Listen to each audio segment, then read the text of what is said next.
what can only be called Episode 2 greets us with this rocking tune again.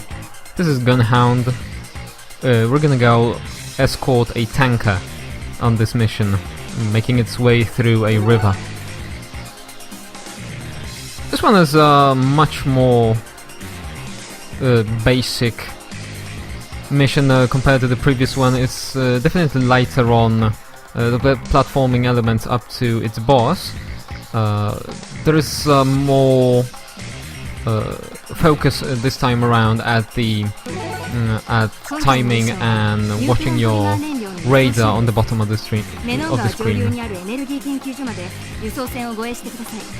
本部情報ですが、昨晩に敵部隊の大規模な移動が確認されています。敵はこの輸送を阻むために潜伏していると考えるべきだろう。今回の作戦は私たちだけで？いえ、複数ルートでの輸送を同時に行います。全滅のリスクを回避する当然の考えではあるがな。どっちにせよ、逃げ道の少ない河川ルートが狙われるか。しかし戦闘になるって分かってる方が対応もしやすい。その通りだキッド。逃げ道が少ないということは攻撃する方もルートが限られてくる。そこでだソフィア。はい、それでは今回のフォーメーションを説明します。ユーリさんは空中の敵を警戒しつつ護衛対象の被弾を阻止してください。特に爆撃による敵の攻撃は貨物へのダメージが大きい。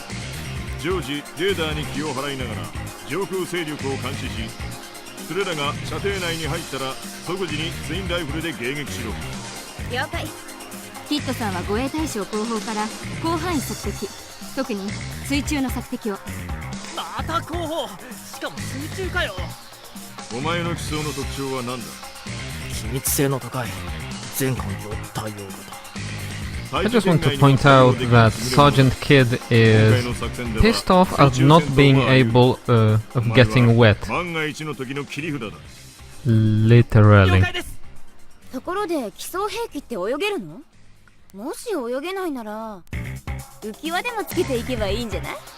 ゆりね、楽しそうだね。Additionally, he literally can't. He can't even. I'm sorry. Gotta work on my lingo. So yeah, this is an escort mission.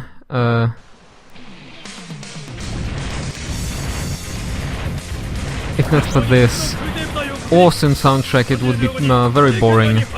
Actually, at least the first part, around the first 1/3 or so. It's when you stay with the Hound leader in the front, and your only objective is to shoot down the airborne enemies, because the leader will automatically shoot down every ground-based unit. But you can see in a minute I'm gonna fail at my only objective here. That might be a weak excuse, but you really have to keep in rhythm of shooting and platforming in this game to do really well. Although there is the radar on the bottom, which shows us when the airborne enemy approaches fast, but I still feel like I've lost my rhythm here in the beginning.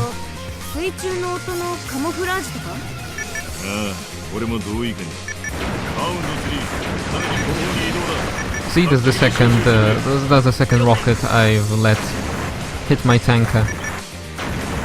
I'm not actually sure how hard it is to lose the mission, to fail the mission on this part. Failing to protect your tanker, his cargo. I'm not playing on easy mode. There might be a... I at least expect there will be a hard mode after beating the game. We just have to wait and see. Fortunately here the mission picks up a little bit. You are...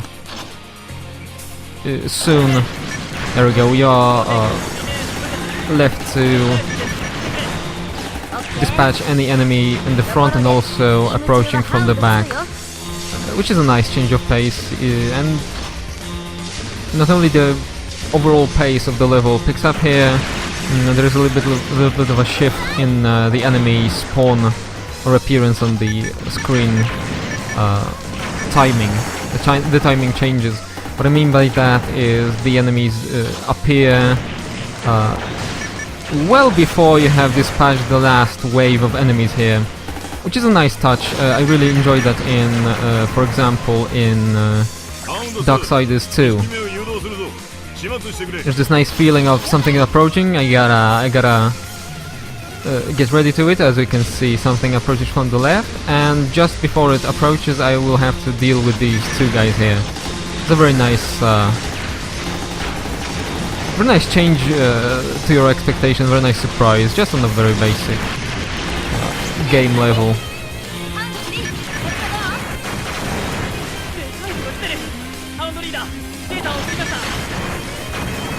This level is a little bit shorter than the first one, or at least feels that way. Maybe it's just because of the lack of variety here. But I feel the quality of the boss fight makes up for that somewhat. The boss is definitely harder to beat than the first one. I guess the game really picks up on the third mission, which I'm really pumped to show you. I just have to record audio for that.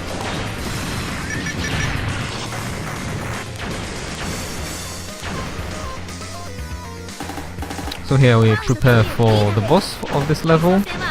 I'm gonna shed my armor once again to gain a little bit more mobility, as mobility matters really much, a lot more than in the first boss battle here.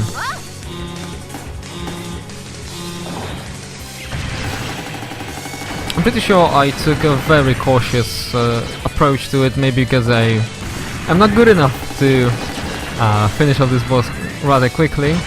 But what I do is basically wait for him to launch his attacks while standing in one place and then just dodge them by jumping. It may look very simple and very boring, but the weight of your mecha, of your suit, it adds a little bit of skill requirement to jumping up like that. You actually don't want to fall down as fast as you will. You want to tap that booster just before hitting the ground, not to get immobilized for a second due to your weight throwing you around, like losing inertia. Actually, gaining inertia would be the correct way. Which is also pretty nice here, is that the boss's health seems to drop the faster the less the boss has it left. So I think that makes up for his repeatability. And here you can see me in a second attempting a victory fisting, but I failed to do that. But the mission is clear and we can move on to mission 3, which is, I think, the strongest so far. You're gonna see, yeah, it's gonna make up for the lack of variety of this one.